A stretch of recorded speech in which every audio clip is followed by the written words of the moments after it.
Pascal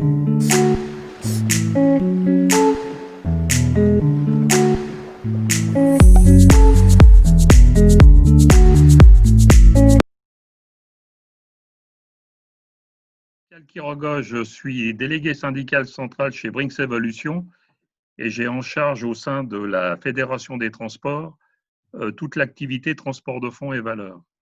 Donc nous, on appréhende beaucoup l'après-Covid dans mon secteur d'activité parce que des habitudes ont été prises. Hein. Il faut savoir que beaucoup de fake news ont circulé sur le fait que le cash pouvait contaminer les personnes. Hein. Et aujourd'hui, on a beaucoup d'inquiétudes pour l'avenir puisque des habitudes ont été prises, principalement le paiement par carte.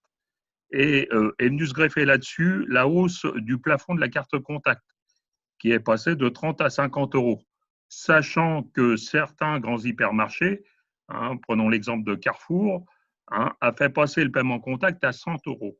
Ce qui veut dire, pour demain, beaucoup moins de cash en circulation et donc beaucoup moins de travail pour les salariés du transport. Il faut savoir que notre secteur, il compte 10 000 salariés et qu'aujourd'hui, l'inquiétude est grande dans notre profession. Donc, Xavier Thierry, CFDT Finance. Alors, en ce qui concerne l'utilisation de l'argent sonnant et trébuchant dans la société civile, on est quand même sur une évolution depuis un certain nombre d'années pour essayer de pousser les usagers ou les consommateurs à utiliser de plus en plus les moyens dématérialisés. Donc, si je prends l'exemple de l'administration fiscale, on a dématérialisé il y a quelques années maintenant les timbres fiscaux. Donc maintenant, on passe systématiquement par des achats de timbres fiscaux sur Internet. Chez nous, il y a tout de même une volonté parce que l'argent, la gestion de l'argent, déjà, c'est une contrainte.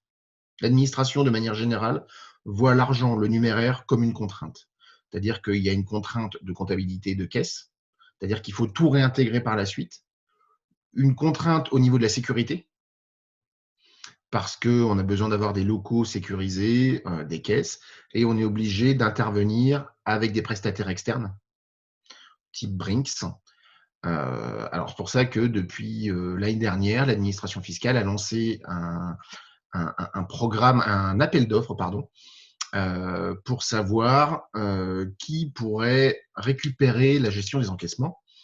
Et donc, du coup, c'est les commerces d'utilité locaux, donc les bureaux de tabac, qui sont portés candidats pour la réception des espèces chez nous. Donc, c'est-à-dire qu'à terme, au niveau de l'administration fiscale, il ne restera plus que quelques caisses dans un département, peut-être une ou deux, des caisses résiduelles, et tous nos encaissements seront gérés par les bureaux de tabac. Voilà. Donc, il faut savoir aussi que cet impact-là, cette volonté de se passer du liquide, quand vous alliez à votre centre des impôts ou dans votre petite trésorerie, vous faisiez un règlement, vous ne faisiez pas que l'acte de règlement. Vous posiez des questions sur votre situation. Et là, à l'heure actuelle, le buraliste ne peut pas, pour des raisons de confidentialité, n'aura absolument accès à aucune information. Voilà. Pour l'instant. Le souci que j'ai, c'est que l'individualisme prime sur le collectif. Et je vois bien, ça fait 40 ans que j'exerce dans le syndicalisme et aujourd'hui, les choses ont bien changé.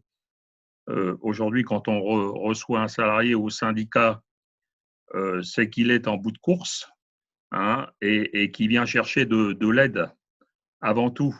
Alors qu'hier, quand on recevait un salarié, c'était avant tout pour les idées de l'organisation et après, seulement, on parlait des problèmes dans son entreprise.